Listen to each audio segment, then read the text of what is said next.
ಎಲ್ರಿಗೂ ನಮಸ್ಕಾರ. ನಾನು ನಿಮ್ಮ ಲಕ್ಷ್ಮಿ ಮಾತಾಡ್ತಾ ಇದ್ದೀನಿ. ಎಲ್ಲರೂ ಹೇಗಿದ್ದೀರಾ? ಎಲ್ಲರೂ ಚೆನ್ನಾಗಿರ್ತೀರಾ? ನಾನು ಕೂಡ ಚೆನ್ನಾಗಿದ್ದೀನಿ. ನಮ್ಮ ಮನೆ ರುಚಿ ಇನ್ ಬೊಂಬೆ ನಾಡು ಚಾನಲ್ಗೆ ಸ್ವಾಗತ. ನೆನ್ನೆ ಹೇಳಿದೆ ಅಲ್ವಾ, ಇನ್ಮೇಲೆ ಡೈಲಿ ವ್ಲಾಗ್ ಬರುತ್ತೆ. ನನ್ನ ರೂಟೀನ್ ಆಗಿರ್ಬೋದು, ಮತ್ತು ಎಲ್ಲಿ ಹೋಗ್ತೀನಿ, ಯಾರ ಜೊತೆ ಮಾತಾಡ್ತೀನಿ, ಹೆಂಗೆ ಟೈಮ್ನ ಕ್ಯಾಚ್ ಮಾಡ್ತೀನಿ ಅಂತ ಹಲವಾರು ವಿಷಯ ತಿಳಿಸ್ಕೊಡ್ತೀನಿ ಅಂತ ಹೇಳಿದೆ. ಅದಕ್ಕೋಸ್ಕರ ವಿಡಿಯೋ ಶುರು ಮಾಡಿದ್ದೀನಿ.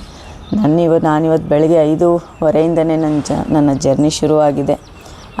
ಆಲ್ಮೋಸ್ಟ್ ಕ್ಲಾಸಸ್ ಎಲ್ಲ ಮುಗೀತು. ವಿಡಿಯೋ ಮಾಡ್ಕೊಳಕ್ಕಾಗಲಿಲ್ಲ. ಮಾಡ್ತೀನಿ ನಾಳೆ. ಆ ವಿಡಿಯೋನು ಕೂಡ ಮಾಡಿ ನಿಮಗೆ ತೋರಿಸ್ತೀನಿ. ಇವಾಗ ಸ್ವಲ್ಪ ಕೆಲಸಗಳಿದೆ, ಅದನ್ನೆಲ್ಲ ಮುಗಿಸಿ ನಾವು ಹೊರಗಡೆ ಹೋಗಬೇಕು. ಬನ್ನಿ ಹೋಗೋಣ. ಬೆಳಗ್ಗೆ ಎದ್ದ ತಕ್ಷಣ ನಾನೊಂದು ಗ್ಲಾಸ್ ಬಿಸಿನೀರು ಕುಡಿತೀನಿ. ಡೈಲಿ ಬಿಸಿನೀರು ಕುಡಿತೀನಿ. ಬಿಸಿನೀರು ಜೊತೆಗೆ ಸ್ವಲ್ಪ ಜೀರಿಗೆ ಪೌಡ್ರ್ ಹಾಕ್ಕೊಂಡು ಕುಡಿದ್ರೂ ತುಂಬ ಒಳ್ಳೆಯದೇ. ಇದು ನಾನು ಎವ್ರಿ ಡೇ ಮಾರ್ನಿಂಗಲ್ಲಿ ಬಿಸಿನೀರು ನನಗೆ ಬೇಕೇ ಬೇಕು, ಇದ್ದೇ ಇರುತ್ತೆ. ಕುಡಿದ್ಬಿಟ್ಟು ಪಾತ್ರೆಗಳಿವೆ, ಅದನ್ನೆಲ್ಲ ತೊಳೆದು ದಬಾಕ್ಬಿಟ್ಟು ಮುಂದೆ ಹೋಗೋಣ ಬನ್ನಿ. ನನಗೆ ಈ ಜಾಗ ತುಂಬ ಇಷ್ಟ. ಯಾಕೆ ಅಂದರೆ ಇಲ್ಲಿ ಕೂತ್ಕೊಂಡೇ ನಾನು ಲೆಕ್ಕ ಮಾಡೋದು, ಎಲ್ರಿಗೂ ಫೋನ್ ಮಾಡೋದು, ನಾಳೆ ಏನು ಕೆಲಸ ಅಂತ ಬರೆಯೋದು, ಎಲ್ಲಿಗೆ ಹೋಗಬೇಕು, ಎಲ್ಲಿ ಬರಬೇಕು ಅಂತ ಇಲ್ಲೇ ಕೂತ್ಕೊಂಡು ನಾನು ಎಲ್ಲ ಲೆಕ್ಕಾಚಾರ ಮಾಡ್ಕೊಳ್ಳೋದು. ಅದಕ್ಕೋಸ್ಕರ ಇದು ನನಗೆ ಈ ನಮ್ಮ ಆಫೀಸು, ನನ್ನ ಗೋಡನಲ್ಲಿ ಈ ಜಾಗ ನನಗೆ ತುಂಬ ಇಷ್ಟ.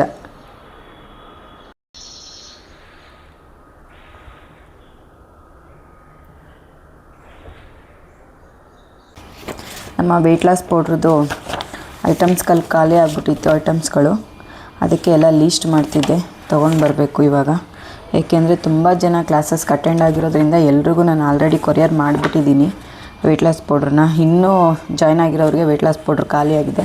ಅದನ್ನು ಕೂಡ ಇವತ್ತು ರೆಡಿ ಮಾಡಬೇಕು. ಚಿಕ್ಕಪೇಟೆಗೆ ಹೋಗಬೇಕು, ಮಲ್ಲೇಶ್ವರಂಗೆ ಹೋಗಬೇಕು. ಯಾವ ಕೆಲಸ ಅಂತ ಮಾಡೋಣ ಅಂತ ಬೆಳಗ್ಗೆಯಿಂದ ಯೋಚನೆ ಮಾಡಿನೇ ಸಾಕಾಗೋಗ್ಬಿಟ್ಟಿದೆ. ಆದರೂ ಮಾಡಲೇಬೇಕು. ಅದೇ ತಾನೇ ನಮ್ಮ ಕಾನ್ಸೆಪ್ಟು, ಮನಸ್ಸಿದ್ದರೆ ಮಾರ್ಗ ಅಂತ. ಯಾಕಾಗಲ್ಲ? ಆಗುತ್ತೆ. ಹೋಗಬೇಕು, ತೊಗೊಬರ್ಬೇಕು. ಎಲ್ಲ ತೊಗೊಬಂದು ಎಲ್ಲ ಹುರಿದು ಪೌಡ್ರು ಮಾಡಿಸಿ ಅದನ್ನು ಮತ್ತೆ ಕೊರಿಯರ್ ಮಾಡಿ ಎಲ್ರಿಗೂ ಕೊಡಬೇಕು. ಹಾಗೆ ಸೋಪ್ಗಳು ರೆಡಿ ಮಾಡಬೇಕು. ಸೋಪ್ಗಳು ಕೂಡ ಖಾಲಿಯಾಗಿದೆ. ಪ್ರತಿಯೊಂದು ಐಟಮ್ಗೂ ಇವತ್ತು ಸಾಮಾನುಗಳು ಖಾಲಿಯಾಗಿದೆ. ಎಲ್ಲ ತೊಗೊಂಡು ಬರಬೇಕು. ಎಲ್ಲ ತೊಗೊಂಡು ಬಂದು ರೆಡಿ ಮಾಡೋಣ. ಹಾಗೆ ಏನು ಹೇಳ್ತೀನಿ ಇವಾಗ ಅಂತಂದರೆ, ಇನ್ನೂ ನನ್ನ ಹತ್ರ ಇವಾಗ ಟೈಮ್ ಎಷ್ಟು? 7:30 ಆಗಿದೆ. ಇನ್ನೊಂದು 10 ನಿಮಿಷ ಏನು ಮಾತಾಡ್ತೀನಿ, ನಿಮಗೆಲ್ಲ ಏನು ಹೇಳ್ಕೊಡ್ತೀನಿ ಅಂತಂದರೆ, ಕೆಲವ್ರು ಫೋನ್ ಮಾಡ್ತಾರೆ. ಫೋನ್ ಮಾಡಿದಾಗ ತುಂಬ ಎಕ್ಸೈಟ್ಮೆಂಟಲ್ಲಿ ಇರ್ತಾರೆ. ಮಾಡ್ತೀನಿ ಮೇಡಮ್, ನೀವೇನೇ ಹೇಳಿದ್ರು ಮಾಡ್ತೀವಿ, ನಾವು ಒಂದು ಸ್ಟೆಪ್ ಮುಂದೆ ಬರಬೇಕು, ಹೀಗೆ ಇದ್ದರೆ ಆಗಲ್ಲ ಅಂತ ಪಾಪ ತುಂಬ ಚೆನ್ನಾಗಿ ಮಾತಾಡಿರ್ತಾರೆ. ಆದರೆ ನೆಕ್ಸ್ಟ್ ಡೇಗೆ ಏನಾಗಿರುತ್ತೋ ಅವ್ರ ಮನೇಲಿ ಸಮಸ್ಯೆ ನಿಜ ಗೊತ್ತಾಗಲ್ಲ. ಯಾಕೆಂದರೆ ಇಲ್ಲ ಮೇಡಮ್, ಬೇಡ ಮೇಡಮ್, ಮನೇಲಿ ಒಪ್ಪಲಿಲ್ಲ ಮೇಡಮ್ ಅಂತ ಪಾಪ ಹಿಂದುಳಿದ್ಬಿಡ್ತಾರೆ. ಎಷ್ಟೊಂದು ಜನ ಅವರಲ್ಲಿ ಎಷ್ಟೆಷ್ಟು ಟ್ಯಾಲೆಂಟ್ ಇದೆ ಗೊತ್ತಾ? ಯಾಕೆ ಅವರು ಮಾಡಬೇಕು ಅಂತ ಮನಸ್ಸಿಟ್ಟು ಬೇಡ ಅಂತಾರೆ ಅಂತ ನನಗೆ ಗೊತ್ತಾಗ್ತಾ ಇಲ್ಲ. ಹೌದು, ಏನಾದರೂ ಕೆಲಸ ಮಾಡಿದಾಗ ತುಂಬ ವಿರೋಧಗಳಿರ್ತವೆ. ಬೇಡ ಅನ್ನೋರು ಇರ್ತಾರೆ, ಇದು ಮಾಡಿಬಿಟ್ರೆ ಲಾಸ್ ಆಗುತ್ತೆ ಅನ್ನೋರು ಇರ್ತಾರೆ, ಇದು ಮಾಡಿಬಿಟ್ರೆ ಹೋಗುತ್ತಾ, ನಿಮ್ಮ ಪ್ರಾಡಕ್ಟ್ ಹೋಗುತ್ತಾ ಅನ್ನೋರು ಇರ್ತಾರೆ. ಎಲ್ಲ ರೀತಿ ಮಿಶ್ರ ಪ್ರತಿಕ್ರಿಯೆಗಳನ್ನ ಕೊಡ್ತಾರೆ. ಯಾಕೆ ಅಂತಂದರೆ, ಯಾರು ಕೂಡ ಎಲ್ಲ ಕೆಲಸನೂ ಮಾಡಿರಲ್ವಲ್ಲ, ಅವ್ರಿಗೆ ಎಲ್ಲದ್ರ ಬಗ್ಗೆ ಗೊತ್ತಿರಲ್ಲ. ಅವ್ರೇನು ಸ್ಪೆಸಿಫಿಕ್ಕಾಗಿ ಮಾಡಿರ್ತಾರೆ, ಆ ಕೆಲಸದ ಬಗ್ಗೆ ಅವ್ರಿಗೆ ಗೊತ್ತಿರುತ್ತೆ. ಹೌದು, ಯಾವ ಬಿಸ್ನೆಸ್ಸಲ್ಲಿ ಲಾಸ್ ಇಲ್ಲದೆ ಎಲ್ಲ ಒಂದೇ ಸಮನೆ ನಡೆದ್ಬಿಡುತ್ತಾ? ಇಲ್ಲ. ನಾನು ಸುಮಾರಷ್ಟು ಐಟಮ್ಗಳು ಕೊಟ್ಟಿದ್ದೀನಿ. ಇನ್ನೂ ಎಷ್ಟೊಂದು ದುಡ್ಡುಗಳು ಕಲೆಕ್ಟ್ ಆಗಬೇಕು. ಆದರೆ ನಾವು ಬಿಸ್ನೆಸ್ ಮಾಡ್ತಾಯಿದ್ದೀನಿ. ಯಾಕೆ ಅಂತಂದರೆ ದುಡ್ಡು ಕೂಡ ಬರುತ್ತೆ, ಬಿಸ್ನೆಸ್ಸು ಕೂಡ ಆಗುತ್ತೆ. ಎಲ್ಲನೂ ಈಗ ಹಾಕಿದ್ದೀವಿ, ಈಗ ಬಂಡವಾಳ ಹಾಕಿದ್ದೀವಿ, ನಾಳೆನೇ ಬಂದುಬಿಡಬೇಕು ಅಂದರೆ ಯಾವ ಕಾರಣಕ್ಕೂ ಬರಲ್ಲ. ನಮ್ಮ ಎಫರ್ಟು ಕೂಡ ಅಷ್ಟೇ ಇರಬೇಕು. ನಮ್ಮ ಎಫರ್ಟ್ ಇದ್ದಾಗ ಮಾತ್ರ ನಾವು ಏನೇ ಮಾಡಿದ್ರೂ ಅದು ನಮಗೆ ರಿಟರ್ನು ಬರುತ್ತೆ. ಅದನ್ನು ಬಿಟ್ಬಿಟ್ಟು ಒಂದೇ ದಿನಕ್ಕೆಲ್ಲ ಆಗಿಬಿಡ್ಬೇಕು ಅಂದರೆ ಖಂಡಿತ ಸಾಧ್ಯ ಇಲ್ಲ. ನಿಮ್ಮಗಳಲ್ಲೇ ನಿಮ್ಮ ಟ್ಯಾಲೆಂಟ್ಗಳು ತುಂಬ ಇದೆ. ನೀವು ಅದನ್ನು ಪಾಪ ಕೆಲವ್ರಿಗೆ ಮಾಡೋ ಅವಕಾಶ ಇದೆ, ಕೆಲವ್ರಿಗೆ ಮಾಡೋ ಅವಕಾಶ ಇಲ್ಲ. ಅದಕ್ಕೋಸ್ಕರನೇ ಹೇಳ್ತಾ ಇದ್ದೀನಿ, ನೀವೆಲ್ಲಿ ಇರ್ತೀರ, ಯಾವ ಜಾಗದಲ್ಲಿ ಇರ್ತೀರ?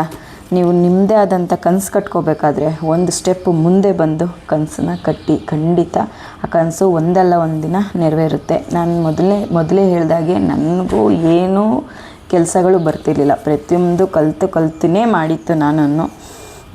ಈಗ ಅದನ್ನು ಯಾರೂ ಕದಿಯೋಕ್ಕಾಗಲ್ಲ. ನಾನು ಕಲ್ತಿದ್ದೀನಲ್ಲ ವಿದ್ಯೆಗಳನ್ನ ಯಾರೂ ಕದಿಯೋಕ್ಕಾಗಲ್ಲ. ಆವತ್ತು ನಾನು ಆಗಲ್ಲ, ನನ್ನ ಫ್ಯಾಮಿಲಿ ನನಗೂ ಕೆಲಸ ಇದೆ ಅಂದಿದ್ರೆ ಇವತ್ತು ಸುಮಾರು ಜನ ಹೆಣ್ಮಕ್ಳು ನನ್ನ ಜೊತೆಲಿ ಜರ್ನಿ ಶುರು ಮಾಡ್ತಿರ್ಲಿಲ್ಲ. ಅದಕ್ಕೋಸ್ಕರ ಹೇಳ್ತಾಯಿದ್ದೀನಿ, ಏನಾದರೂ ನೀವು ಅಂದ್ಕೊಂಡಿದ್ರೆ ಫಸ್ಟು ಒಂದು ಸ್ಟೆಪ್ ಬನ್ನಿ, ಆಮೇಲೆ ನೋಡೋದ ಏನಾಗುತ್ತೋ. ಹಂಗಂತ ಲಕ್ಷಾಂತರ ರೂಪಾಯಿ ಬಂಡವಾಳ ಹಾಕಬೇಡಿ. ನಿಮ್ಗೆ ಎಷ್ಟು ನಿಮ್ಮ ಕೆಪಾಸಿಟಿ ಎಷ್ಟಿರುತ್ತೆ, ನಿಮ್ಮ ಕೈಲಿ ಎಷ್ಟಿರುತ್ತೆ ಅಲ್ಲಿಂದನೇ ಶುರು ಮಾಡಿ. ನಾನು ಫಸ್ಟು ಈ ಖಾರದ ಪುಡಿಗಳನ್ನ ಶುರು ಮಾಡಿದಾಗ 1000 ರೂಪಾಯಿ ಅಷ್ಟೇ ನನ್ನ ಹತ್ರ ಇದ್ದಿದ್ದು ಕೂಡ 1000 ರೂಪಾಯಿ ಅಷ್ಟೇ ನಾನು ಇನ್ವೆಸ್ಟ್ ಮಾಡಿದ್ದು ಕೂಡ.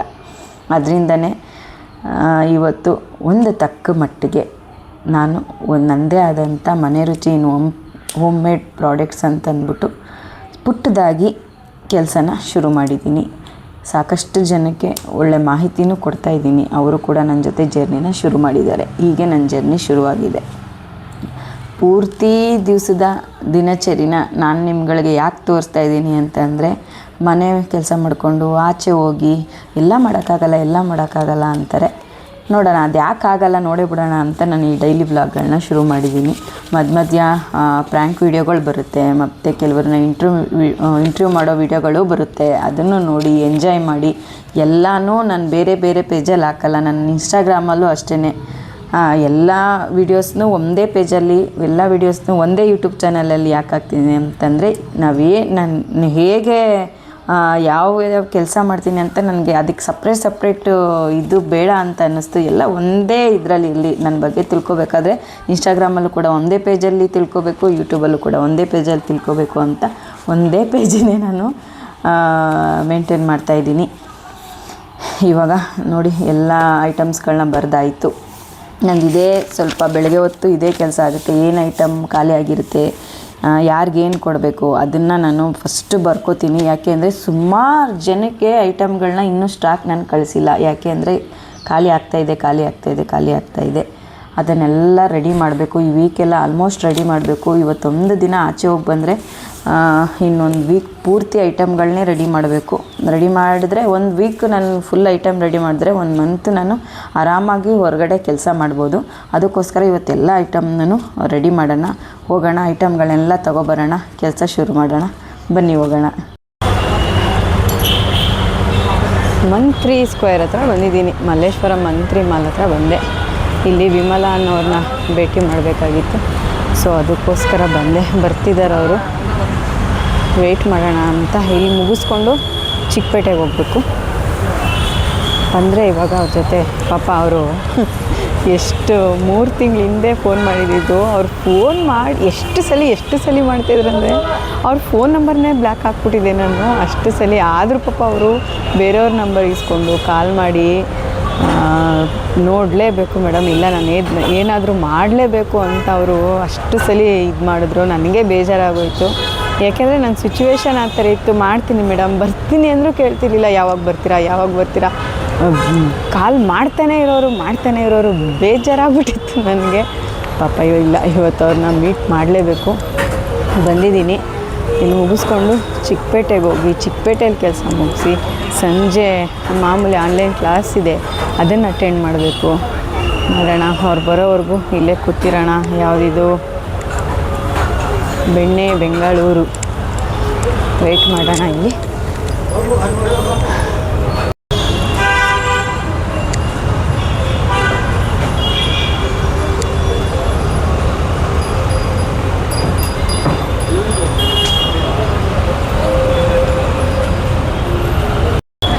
ಗೊತ್ತಿಲ್ಲದೇ ಊರಿಗೆ ಬಂದು ನಾನು ಕನ್ಫ್ಯೂಸ್ ಆಗಬೇಕು, ಇವ್ರು ನನ್ನೇ ಕನ್ಫ್ಯೂಸ್ ಮಾಡ್ತಾವ್ರೆ. ನಾನು ಇಲ್ಲಿ ಈಚೆ ಕೂತಿದ್ದೀನಿ ಅಂದರೆ ಅವ್ರು ಒಳಗೆ ಹೋಗೋವ್ರೆ. ಒಳಗಡೆ ಶಾಪಿಂಗ್ ಮಾಡೋಕ್ಕಾಗುತ್ತಾ? ಆಗಲೇ ಅರ್ಧ ಗಂಟೆ ಆಗೋಯ್ತು. ನೋಡಿದ್ರೆ ಟೈಮ್ ಎಷ್ಟೆಷ್ಟು ಬೇಗ ಓಡ್ತಾ ಇರುತ್ತೆ.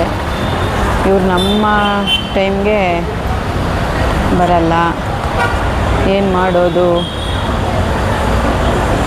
ಇದೇ ಥರ ಓಡುತ್ತೆ ದಿನ ಎಲ್ಲ ನಂದು. ಇಲ್ಲ ನಾನು ಲೇಟ್ ಮಾಡ್ತೀನಿ, ಇಲ್ಲ ನಾನು ಬೇಗ ಹೋದ ಕಡೆ ಅವ್ರು ಲೇಟ್ ಮಾಡ್ತಾರೆ. ಎಲ್ಲಮ್ಮ, ವಿಮಲಮ್ಮ, ಬಾರಮ್ಮ.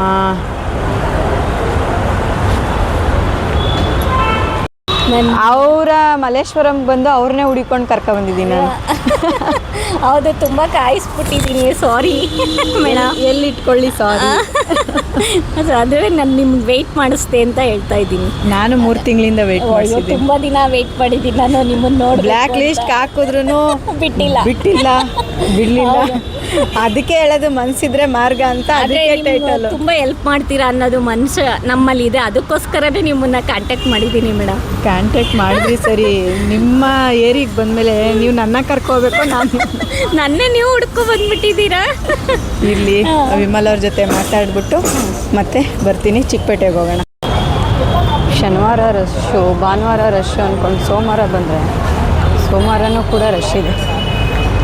ಈ ಹಬ್ಬಗಳು ಮುಗಿಯೋವರೆಗೂ ಚಿಕ್ಕಪೇಟೆ ಪಾಪ ತುಂಬ ಬ್ಯುಸಿ.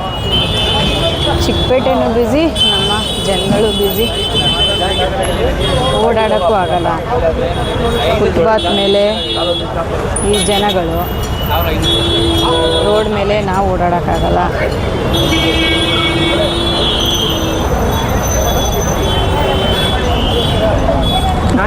ಕ್ಯಾಮ್ರಾ ಹಿಡ್ಕೊಂಡು ಹೋಗ್ತಾ ಇದ್ರೆ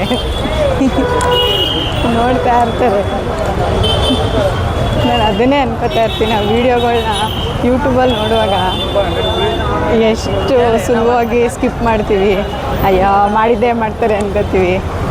ಆದರೆ ಹಿಂಗೆ ಓಡಾಡ್ಕೊಂಡು ವೀಡಿಯೋ ಮಾಡೋದು ಎಲ್ಲರೂ ನೋಡ್ತಾ ಇರ್ತಾರೆ. ಅದೊಂಥರ ಎಕ್ಸ್ಪೀರಿಯೆನ್ಸು. ನೋಡಲಿ ಏನು ಮಾಡೋಕ್ಕಾಗಲ್ಲ.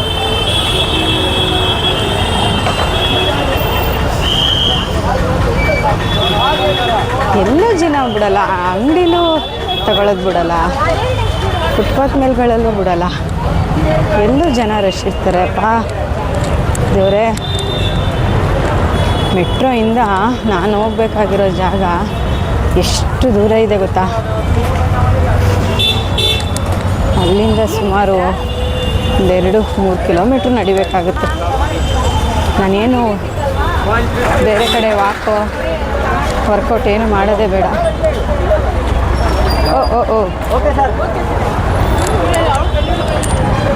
ಬನ್ನಿ ಹೋಗೋಣ ಚಿಕ್ಕಪೇಟೆಯಲ್ಲಿ. ಟೈಮ್ ಇವಾಗ 2:15. ಬೇಗ ಇಲ್ಲಿ ನನ್ನ ಕೆಲಸನ ಮುಗಿಸಿ ಮತ್ತೆ ನಾನು ನನ್ನ ಆಫೀಸ್ ಹತ್ರ ಹೋಗಬೇಕು. ಇವತ್ತು ಆನ್ಲೈನ್ ಕ್ಲಾಸು ಸಂಜೆ ಮಾಡೋದನ್ನು ತೋರಿಸ್ತೀನಿ. ಬೆಳಗ್ಗೆ ಇದ್ದಿದ್ದು ನನ್ನ ಕೈಲಿ ವಿಡಿಯೋ ಮಾಡೋಕ್ಕಾಗಲಿಲ್ಲ, ತೋರ್ಸೋಕ್ಕಾಗಲಿಲ್ಲ. ಆದರೆ ಸಂಜೆ ನಡೆಯೋ ಆನ್ಲೈನ್ ಕ್ಲಾಸ್ನ ತೋರಿಸ್ತೀನಿ ನಿಮಗೆ. ಇವಾಗ ಏನು ಕೆಲಸ ಇದೆಯೋ ಅದನ್ನು ಮುಗಿಸ್ಬಿಟ್ಟು ಮತ್ತೆ ಸಿಗ್ತೀನಿ. ದೇವರೇ ಭಗವಂತ, ನಮ್ಮ ಚಿಕ್ಕಪೇಟೆ ಅಲ್ಲ, ಇದು ಜನರ ಪೇಟೆ ಅಂತ ಹೆಸರಿಡಬೇಕಾಗಿತ್ತು. ಯಾವತ್ತೂ ಇಷ್ಟು ಜನ, ಯಾವಾಗಲೂ ಇಷ್ಟು ಜನ. ಯಪ್ಪ ದೇವರೇ, ನಾವೇನು ನಡ್ಕೊಂಡು ಹೋಗೋದು ಬೇಡ, ಅವರೇ ನಮ್ಮನ್ನು ಕರ್ಕೊಂಡೋಗಿ ನಾವಿರೋ ಅಂಗಡಿಗಳಿಗೆ ತಲುಪಿಸ್ಬಿಡ್ತಾರೆ. ಆ ಥರ ಜನಗಳವ್ರೆ.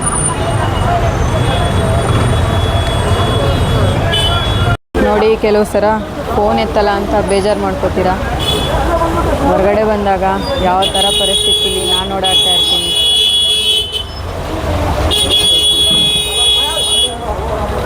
ಈ ಥರ ಇರುತ್ತೆ ನನ್ನ ಪರಿಸ್ಥಿತಿ. ಕೈಲಿ ಬ್ಯಾಗು, ಲಗೇಜು ಎಲ್ಲ ಹಿಡ್ಕೊಂಡು ಓಡಾಡ್ತಾ ಇರಬೇಕು. ಮಳೆ ಬೇರೆ ಬಂದ್ಬಿಡ್ತು, ಏನು ಮಾಡೋದು ಇವಾಗ? ಮಳೆ ಬರ್ತಾನೆ ಇದೆ, ಮಳೆ ಬರ್ತಾನೆ ಇದೆ. ಮಳೆ ನಿಲ್ಲೋ ಥರ ಕಾಣಿಸ್ತಾ ಇಲ್ಲ. ಸೊ ಹೊರಟೋಗೋಣ ಮೆಟ್ರೋವರೆಗೂ. ಯಾಕೆಂದರೆ ಇವತ್ತು 6:30 ಕ್ಲಾಸ್ ಇದೆ. ಪಾಪ ಅವ್ರಿಗೆಲ್ಲ ಮೊದಲನೇ ಕ್ಲಾಸ್ ಇದು. ಮೊದಲನೇ ಕ್ಲಾಸೇ ಮಿಸ್ ಆಯಿತು ಅಂದಾಗ ಕೆಲವ್ರಿಗೆ ಬೇಜಾರಾಗುತ್ತೆ.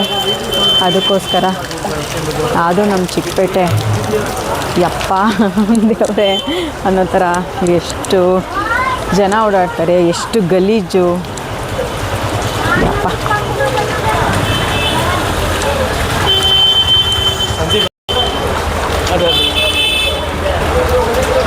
ನೋಡಿ ಇದು ಯಾವ ಥರ ನೀರು ಹೋಗ್ತಿದೆ, ಗಾಡಿಗಳು, ಏನು ನೀರಿದು, ಯಾವ ಥರ ಗಲೀಜು ನೀರು ಅಂದರೆ ಯಪ್ಪ ದೇವರೇ. ಎಲ್ಲ ಸಮಸ್ಯೆಗಳ ನಡುವೆನೂ ನಾವು ನಮ್ಮ ಹೆಜ್ಜೆ ಹಿಂದಿಡಬಾರ್ದು, ಮುಂದೆನೇ ಹೋಗಬೇಕು. ನೋಡಿ ಮಳೆ ಎಷ್ಟು ಜೋರಾಗಿ ಬೀಳ್ತಿದೆ. ಬನ್ನಿ ಬನ್ನಿ ಬನ್ನಿ, ಏನಾಗಲ್ಲ, ಹೋಗೋಣ. ಇನ್ನೂ 20 ನಿಮಿಷ ಟೈಮ್ ಇದೆ, ಬಂದ್ಬಿಟ್ಟೆ. ಕ್ಲಾಸ್ ಅಟೆಂಡ್ ಮಾಡಬೇಕಲ್ವ, ಬಂದ್ಬಿಟ್ಟಿದ್ದೀನಿ. ಸ್ವಲ್ಪ ಇನ್ನು 20 ನಿಮಿಷದಲ್ಲಿ ಸ್ವಲ್ಪ ಅನ್ನ ಸಾಂಬಾರು ಮಾಡಿಬಿಡೋಣ. ಮಾಡಿಬಿಟ್ಟು 6:15 ಇಲ್ಲ 6:45ಕ್ಕೆ ಕ್ಲಾಸು ಶುರು ಆಗುತ್ತೆ. ಅದನ್ನು ಕಂಟಿನ್ಯೂ ಮಾಡ್ತಾ ವಿಡಿಯೋ ನೋಡೋಣ. ಇವಾಗ ಪಟ ಪಟ ಅಂತ ಅನ್ನ ಬೇಳೆ ಸಾಂಬಾರು ಮಾಡೋಣ. ಯಾಕೆಂದರೆ ಮಧ್ಯಾಹ್ನನೂ ಊಟ ಮಾಡೋಕ್ಕಾಗಲಿಲ್ಲ, ನಾನು ಎಲ್ಲೂ ಹೊರಗಡೆ ತಿನ್ನಲ್ಲ. ಆದ್ದರಿಂದ ಇಲ್ಲೇ ಬಂದು ಮಾಡಬೇಕು. ಮಾಡಿಬಿಟ್ಟು ಕ್ಲಾಸ್ ಅಟೆಂಡ್ ಮಾಡ್ತೀನಿ. ನಮಸ್ತೆ ಶ್ರೀದೇವಿ ಅವರೇ, ನಮಸ್ತೆ. ವಿಮಲಾ ಅವರೇ, ನಮಸ್ತೆ. ಮೊದಲನೇ ಕ್ಲಾಸ್ ಅಟೆಂಡ್ ಮಾಡಿದ್ರಿ, ಹೇಗೆ ಅನಿಸ್ತು ಶ್ರೀದೇವಿ ಅವರೇ? ತುಂಬಾ ಚೆನ್ನಾಗಿ ಹೇಳ್ಕೊಟ್ರಿ ಮೇಡಮ್, ನಮ್ಗಂತೂ ತುಂಬಾ ಇಷ್ಟ ಆಯ್ತು. ನಿಮ್ದು ಇನ್ಸ್ಟಾಗ್ರಾಮ್ ದಲ್ಲಿ ನೋಡಿ ನಾ ಫಾಲೋ ಮಾಡಿ ನನ್ಗೂ ಕಲಿಬೇಕನ್ನೋದು ಇಂಟ್ರೆಸ್ಟ್ ಬಂತು. ಅದಕ್ಕೆ ನಿಮ್ಗೆ ಕಾಲ್ ಮಾಡಿ ಕೇಳಿದೆ. ನೀವು ತುಂಬಾ ಚೆನ್ನಾಗಿ ಕ್ಲಾಸ್ ತಗೊಂಡ್ರಿ. ಇನ್ನೂ ನಮ್ಗಿನ್ನ ಕ್ಲಾಸ್ ತಗೋತೀರ ಅನ್ನೋದು ಭರವಸೆ ಐತಿ. ಚೆನ್ನಾಗಿ ನಮ್ಮನ್ನು ಒಂದ್ ಮಟ್ಟಕ್ಕೆ ತರ್ಬೇಕನ್ನೋ ಭರವಸೆ ಐತಿ. Thank you ma'am. ಎಲ್ಲಿಂದ ಶ್ರೀದೇವಿ ಅವರೇ ನೀವು ನನ್ನ ಜಾಯ್ನ್ ಆಗಿರೋದು ಕ್ಲಾಸ್ಗೆ? ಕ್ಲಾಸ್ಗೆ ಎಲ್ಲಿಂದ ನೀವು ಜಾಯ್ನ್ ಆಗಿರೋದು ಅಂದೆ? ಬಿಜಾಪುರ. ಬಿಜಾಪುರ ಡಿಸ್ಟಿಕ್, ಮುದ್ದೇಬೇಳ ಅನ್ನೋ ಊರು. ಅಲ್ಲಿಂದ ಮಾತಾಡ್ತಿರೋದು ನಾನು. ಅಲ್ಲಿಂದ ಜಾಯಿನ್ ಆಗಿರೋದು. ಈಗ ಫಸ್ಟ್ ಕ್ಲಾಸಲ್ಲಿ ಕೊಟ್ಟಂತ ಮಾಹಿತಿ ನಿಮ್ಗೆ ಇಷ್ಟ ಆಯ್ತಾ? ತುಂಬಾ ಚೆನ್ನಾಗಿ ತಿಳಿದಿದೆ ಮೇಡಮ್. ಇನ್ನು ಹೇಳ್ಕೊಟ್ಟಂಗೆಲ್ಲ ಕಲಿತೀನಿ ಅನ್ನೋದು ನನ್ನಲ್ಲಿ ಭರವಸೆ ಐತಿ. ಖಂಡಿತ ಮೇಡಮ್. ವಿಮಲ್ ಅವರೇ, ನಿಮ್ಗೆ ಹೇಗೆ ಅನಿಸ್ತು ಕ್ಲಾಸು? ನನಗೂ ಇಷ್ಟ ಆಯ್ತು ಮೇಡಮ್. ನಾನು ಅದೇ ಯೂಟ್ಯೂಬ್ ಅಲ್ಲೆಲ್ಲ ನೋಡ್ತಾ ಇದ್ದೆ, ನೀವು ಮಾಡೋದು ಮಾತಾಡೋದನ್ನೆಲ್ಲ. ನಾನು ಕಾಂಟ್ಯಾಕ್ಟ್ ಮಾಡ್ಬೇಕು, ಕ್ಲಾಸ್ ಹೋಗ್ಬೇಕು ಅಂತ ನೀವ್ ಹೇಳಿಕ್ಕೆ ಇವತ್ತಿಗೆ ಬಂದಿದ್ದೀನಿ, ಜಾಯ್ನ್ ಆಗಿದ್ದೀನಿ. ನೀವೆಲ್ಲಿಂದ ಮೇಡಮ್? ನಾವು ಮಲ್ಲೇಶ್ವರಂ ಇಂದ ಮೇಡಮ್. Thank you madam. ತುಂಬ ಪೇಷನ್ಸಿಂದ ಕೇಳಿಸ್ಕೊಂಡ್ರಿ ನಾನು ಇಷ್ಟೊತ್ತು ಹೇಳ್ಕೊಟ್ಟಿದ್ದನ್ನ. ತುಂಬಾ ಚೆನ್ನಾಗಿ ಹೇಳ್ಕೊಟ್ರಿ, ನಮಗೂ ಹೋಗ್ಬೇಕಲ್ವಾ ತಲೆಗೆ. ಹೌದು. ಮತ್ತೆ ಇನ್ನೊಂದ್ಸತಿ ನೆಕ್ಸ್ಟ್ ಕ್ಲಾಸ್ ಮಾಡಿದಾಗ ಪೂರ್ತಿ ಅರ್ಥ ಮಾಡ್ಕೊಳ್ಳೋ ತರ ಇರಬೇಕು. ಹೌದು, ಅದಕ್ಕೋಸ್ಕರನೇ ನೆಕ್ಸ್ಟ್ ಕ್ಲಾಸ್ ಬುಧವಾರ ಇರುತ್ತೆ ಮೇಡಮ್. ದಯವಿಟ್ಟು ಜಾಯ್ನ್ ಆಗಿ. ಇಷ್ಟೊತ್ತು ನಾನು ಮಾಡಿದ ಕ್ಲಾಸ್ ನಿಮ್ಗೆ ಇಷ್ಟ ಆಗಿದೆ ಅಂದ್ಕೊಂಡು ಬಾಯ್ ಹೇಳ್ತೀನಿ ನಿಮಗೆ. Thank you ma'am. Thank you madam. Bye. ಕ್ಲಾಸ್ಗಳನ್ನ ಮುಗಿಸ್ದೆ. ಟೈಮು 9 ಗಂಟೆ ಆಗೇ ಹೋಯಿತು. ಬಿಜಾಪುರದಿಂದ ಕನೆಕ್ಟ್ ಆಗಿದ್ದರು, ಮೈಸೂರಿಂದ, ಮಲ್ಲೇಶ್ವರಮಿಂದ ಮತ್ತು ಹೆಬ್ಬಾಳೆಯಿಂದ ಇವತ್ತು ಎಲ್ಲ ಕನೆಕ್ಟ್ ಆಗಿದ್ದರು. ಕ್ಲಾಸಸ್ ಮುಗೀತು. ಬೆಳಗ್ಗೆ 5 ಗಂಟೆಯಿಂದ 7 ಗಂಟೆವರೆಗೂ ವೆಯ್ಟ್ ಲಾಸ್ ಕ್ಲಾಸಸ್ ಆಯಿತು. ಮತ್ತು ಅಲ್ಲಿಂದ ಸ್ವಲ್ಪ ಕೆಲಸಗಳು ಮುಗಿಸಿ ಬರೆಯೋದಿತ್ತು, ಎಲ್ಲ ಬರೆದು ಮಲ್ಲೇಶ್ವರಂಗೆ ಹೋಗಿ ಅಲ್ಲಿ ವಿಮಲವ್ರನ್ನ ಭೇಟಿ ಮಾಡಿ ಅಲ್ಲಿಂದ ಚಿಕ್ಕಪೇಟೆಗೆ ಹೋದರೆ ಸಿಕ್ಕಾಪಟ್ಟೆ ಮಳೆ, ಆಮೇಲೆ ಸಿಕ್ಕಾಪಟ್ಟೆ ಜನ ಕೂಡ. ಅಲ್ಲಿಂದ ಕೆಲಸ ಮುಗಿಸಿ ಮನೆಗೆ ಬಂದು ಸ್ವಲ್ಪ ಅಡುಗೆ ಮಾಡಿ ಮತ್ತೆ ಕ್ಲಾಸ್ಗಳನ್ನ ಅಟೆಂಡ್ ಮಾಡಿ ಈಗ 9 ಗಂಟೆ ಕೆಲಸ ಮುಗೀತು. ಈಗ 9 ಗಂಟೆಗೆ ಕೂತ್ಕೊಂಡ್ರೆ ಎಡಿಟಿಂಗ್ ಮಾಡಿ ಅದನ್ನು ಪೋಸ್ಟ್ ಮಾಡಿ ಮಲ್ಕೋಬೇಕು. ನೋಡಿದ್ರೆ ದಿನ ಇದೇ ಥರ ನಂದು ಜರ್ನಿ ಮಾಡೋಕ್ಕಾಗಲ್ಲ ಅಂತ ಅನ್ಕೋತೀರಾ. ಯಾಕೆ ಮಾಡೋಕ್ಕಾಗಲ್ಲ? ಮನಸ್ಸಿದ್ರೆ ಎಲ್ಲನೂ ಕೂಡ ಮಾಡ್ಬೋದು. ಅದಕ್ಕೋಸ್ಕರನೇ ಮನಸ್ಸಿದ್ರೆ ಮಾರ್ಗ ಅಂತ ಕೊಟ್ಟಿರೋದು. ಮಾತಾಡಿ ನನಗೆ ವಾಯ್ಸೇ ಬರ್ತಾಯಿಲ್ಲ, ವಾಯ್ಸೇ ಹೊಟ್ಟೋಗ್ತಾ ಇದೆ. ಇರಲಿ, ಏನಾದರೂ ಒಂದು ಸಾಧಿಸಬೇಕಾದ್ರೆ ಇದೆಲ್ಲ ಆಗುತ್ತೆ. ಹಾಗಂತ ನಾವು ಮುಂದಿಟ್ಟ ಹೆಜ್ಜೆನ ಹಿಂದೆ ಇಡಬಾರ್ದು. ಏನೇ ಆಗಲಿ ಒಂದು ಗೆಲುವನ್ನು ಕಾಣಲೇಬೇಕು ಅನ್ನೋದು ನನ್ನ ಉದ್ದೇಶ. ಅದೇ ಉದ್ದೇಶದಿಂದ ನಿಮ್ಗಳನ್ನೂ ಕೂಡ ಅದೇ ಥರನೇ ಹೇಳ್ಕೋಬೇಕು ಅಂತ ನಾನು ತುಂಬ ಟ್ರೈ ಮಾಡ್ತಾಯಿದ್ದೀನಿ. ಬರ್ತೀರಾ ಕೂಡ ಎಲ್ಲರೂ. ತುಂಬ ಚೆನ್ನಾಗಿ ಕ್ಲಾಸ್ಗಳನ್ನ ಅಟೆಂಡ್ ಮಾಡ್ತಿದ್ದಾರೆ. ತುಂಬ ಜನ ಕ್ಲಾಸ್ಗಳಿಗೆ ಸೇರ್ಕೊಂಡಿದ್ದಾರೆ. ಅವ್ರಿಗೆ ಬೇಸಿಕ್ಕಾಗಿ ಏನು, ಎಷ್ಟು ನಾವು ಬಂಡವಾಳ ಹಾಕ್ತೀವಿ, ಅದನ್ನು ಹೇಗೆ ತೆಗಿಬೇಕು, ಮತ್ತು ನಾವು ಜನಗಳ ಹತ್ರ ಹೇಗೆ ಮಾತಾಡಬೇಕು, ನಮ್ಮ ಪ್ರಾಡಕ್ಟಿಂದ ಏನು ಉಪಯೋಗ ಅಂತ ಹೇಳಬೇಕು ಅನ್ನೋದನ್ನು ಪ್ರತಿಯೊಂದು ಟ್ರೈನಿಂಗಲ್ಲಿ ಕೊಡ್ತಿದ್ದೀನಿ. ಎಲ್ಲರೂ ಕೇಳಿಸ್ಕೊತಾ ಇದ್ದಾರೆ. ಈ ಥರ ನನ್ನದು ಡೈಲಿ ವ್ಲಾಗ್ ಇರುತ್ತೆ. ಅಂದರೆ ಯಾವ ಥರ ಎಷ್ಟು ಕರೆಕ್ಟಾಗಿ ಮಾಡ್ತಿಲ್ವೋ ನನಗೆ ಗೊತ್ತಿಲ್ಲ. ಯಾಕೆಂದರೆ ಇದು ಶುರು ಮಾಡಿದ್ದೀನಿ, ಆದರೆ ಯಾವ ಥರ ಮಾಡಬೇಕು ಅನ್ನೋದು ಗೊತ್ತಾಗ್ತಾ ಇಲ್ಲ. ಒಟ್ಟಿನಲ್ಲಿ ಮಾಡ್ತಿದ್ದೀನಿ. ಇದು ನಿಮ್ಗೆ ಇಷ್ಟ ಆಗುತ್ತೆ ಅಂದ್ಕೊಂಡಿದ್ದೀನಿ. ದಯವಿಟ್ಟು ಸಪೋರ್ಟ್ ಮಾಡಿ. ಮನೆ ರುಚಿ ಇನ್ ಬೊಂಬೆನಾಡು ಚಾನಲ್ನ ಸಬ್ಸ್ಕ್ರೈಬ್ ಮಾಡಿ, ಲೈಕ್ ಮಾಡಿ, ಶೇರ್ ಮಾಡಿ ಅಂತ ಕೇಳ್ಕೊತೀನಿ. ದಯವಿಟ್ಟು ಒಂದು ಚಾನ್ಸ್ ಕೊಡಿ. ನಾನು ಕೂಡ ಕೆಲವ್ರಿಗೆ ಎಲ್ರಿಗೂ ಹೆಲ್ಪ್ ಆಗೋ ರೀತಿಲೇ ವಿಡಿಯೋಗಳನ್ನ ಮಾಡ್ತೀನಿ ಅಂತ ಹೇಳ್ತಾ ಮತ್ತೆ ನಾಳೆ ಸಿಗುವ. ನಾಳೆ ಒಂದಷ್ಟು ಮಾಹಿತಿ ಜೊತೆಲಿ ಸಿಗ್ತೀನಿ. ಇವತ್ತು ಬೆಳಗ್ಗೆ 5 ಗಂಟೆಯಿಂದ 9 ಗಂಟೆವರೆಗೂ ನನ್ನ ಜರ್ನಿ ಇದಾಗಿತ್ತು. ನಾಳೆ ಬೇರೆ ರೀತಿ ಜರ್ನಿ ಇರುತ್ತೆ, ಅದನ್ನು ನಾನು ನಿಮಗೆ ತಿಳಿಸ್ಕೊಡ್ತೀನಿ. ದಯವಿಟ್ಟು ಸಪೋರ್ಟ್ ಮಾಡಿ, ಲೈಕ್ ಮಾಡಿ, ಶೇರ್ ಮಾಡಿ, ಸಬ್ಸ್ಕ್ರೈಬ್ ಮಾಡಿ. Thank you.